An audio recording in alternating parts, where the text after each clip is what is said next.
Top quality और consistent performance के लिए सिर्फ सिल्वर पंप नाम याद रखना। चीन में हुई एससीओ समिट से इस वक्त की बहुत बड़ी खबर आ रही है।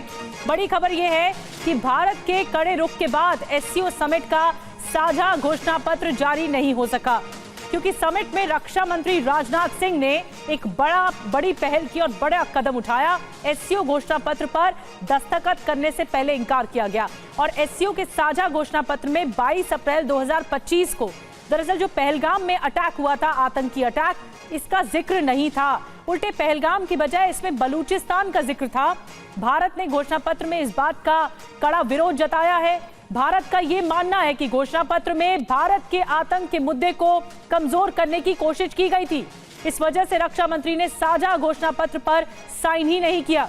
राजनाथ सिंह के दस्तखत से इंकार के बाद कोई साझा बयान जारी नहीं हो सका।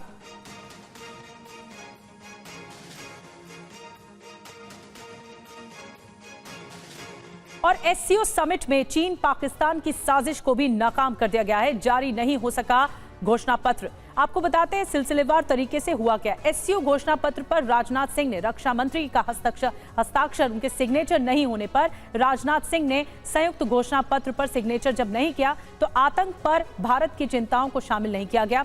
इसी वजह से उन्होंने साइन नहीं किया। साझा घोषणा पत्र में पहलगाम हमले का जिक्र तक नहीं किया गया था। पहलगाम की बजाय बलूचिस्तान का जिक्र किया गया था इसी साझा घोषणा पत्र पर। और भारत ने घोषणा पत्र में इस रुख का कड़ा विरोध जताया। उसी वक्त आतंक के खिलाफ भारत के रुख को कमजोर करने की कोशिश और भारत के इंकार के बाद घोषणा पत्र जारी नहीं हो सका। चीन के किंगडाओ में हुई एससीओ के इस समिट में रक्षा मंत्रियों की बैठक थी, जिसमें एक बड़ा कदम उठाया गया और ये साझा घोषणा पत्र जारी नहीं हुआ। दरअसल भारत ने इसका विरोध जताया। और आपको बता दें कि एससीओ बैठक में आतंकवाद और पाकिस्तान पर भी राजनाथ सिंह ने बड़ा प्रहार किया है। उन्होंने कहा है कि आतंक के एपिसेंटर अब बचेंगे नहीं। शांति के लिए आतंकवाद बड़ा खतरा है। पहलगाम में धार्मिक आधार पर हमला किया गया। टीआरएफ ने निर्दोष पर्यटकों को मारा है। निर्दोषों का खून बहाने वाले बचेंगे नहीं। आतंक के आकाओं को अंजाम भुगतना होगा। आतंक बर्दाश्त नहीं किया जाएगा। आतंक से निर्णायक लड़ाई बहुत जरूरी है। आतंक और शांति एक साथ नहीं हो सकती।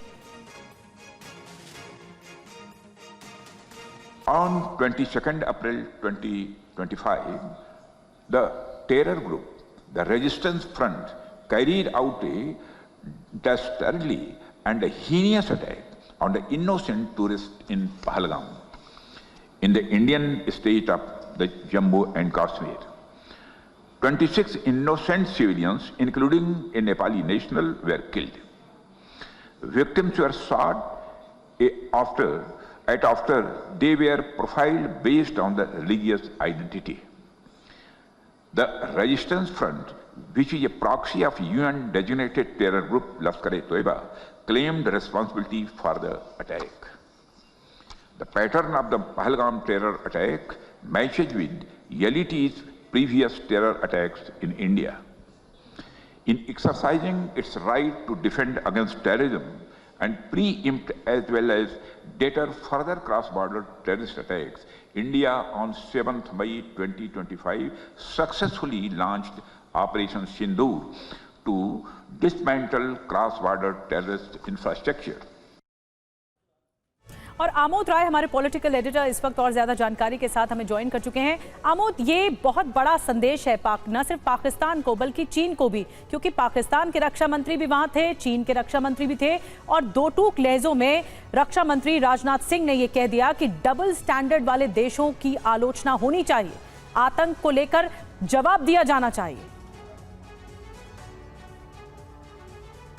निश्चित तौर पर देखिए, रक्षा मंत्री राजनाथ सिंह ने सीधे सीधे पाकिस्तान पे जरूर कहा है, लेकिन इसका मैसेज गुप्त रूप से अगर आप देखें तो चाइना के लिए भी है। जिस तरह से चीन का रोल रहा भारत में जब ऑपरेशन सिंदूर चलाया जा रहा था और उस वक्त चीन ने जो स्टेटमेंट दिया था, उसके आलोक में इस पूरे बयान को देखा जाना चाहिए कि जिस तरह से पाकिस्तान ने भारत में आतंकवाद को बढ़ावा दिया, आतंकवादी घटनाएँ कराई और उसके बाद भारत जब रिटेलिएट कर रहा था अपना ऑपरेशन सिंदूर चलाकर वहाँ के आतंकवादी ठिकानों को ध्वस्त कर रहा था। वैसे में चीन का जो स्टेटमेंट आया और जिस तरह से चीन ने एक तरह से पाकिस्तान में के कंधे में कंधा अपना मिलाते हुए दिखाया, ये कहीं ना कहीं अंतर्राष्ट्रीय जगत के लिए अच्छा नहीं है। ये बात बताने की कोशिश आज रक्षा मंत्री राजनाथ सिंह ने किया और उन्होंने साफ तौर पे जो डिक्लेरेशन पे सिग्नेचर करने से मना किया, उसका एकमात्र अर्थ यही है कि जो ये बैठक हो रही है भारत उसमें जरूर हिस्सा ले रहा है, लेकिन जो रुख उससे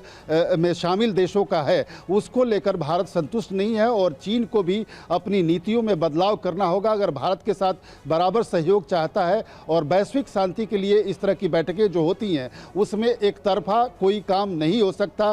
साफ तौर पर रक्षा मंत्री ने कहा कि जो एक भारत का जो विश्व में एक शांति और सुख की एक परिभाषा है उसके तहत भारत सदा से कोशिश करता रहा है, लेकिन आज की तारीख में जो एक परिस्थिति का निर्माण होता है और एक देश दूसरे देश को अप्रत्यक्ष रूप से मदद करते हैं, उसका एक तरह से उन्होंने खुला विरोध किया है। अपने आप में बड़ा स्टैंड है भारत का और भारत के रक्षा मंत्री ने साफ तौर पे कड़े रुख में एक तरह से जो मना किया है वो अपने आप में ये दिखाता है कि भारत कभी भी किसी भी तरफ से आतंकवाद को लेकर झुकेगा नहीं, जो भारत सरकार का एक फर्म स्टैंड है। नीति बहुत बड़ी बात आमोद आपने बोली, आतंकवाद के मसले पर भारत कभी झुकेगा नहीं और ये बहुत स्ट्रॉन्ग मैसेजिंग है, बहुत स्ट्रॉन्ग स्टैंड है भारत का जो कि एससीओ समिट में देखने को मिला, जिसका जवाब पूरी जियोपॉलिटिक्स, पूरी दुनिया की जियोपॉलिटिक्स को जरूर मिला होगा। बहुत बहुत शुक्रिया आमोद ये पूरा बताने के लिए, किस्सा क्या कुछ रहा।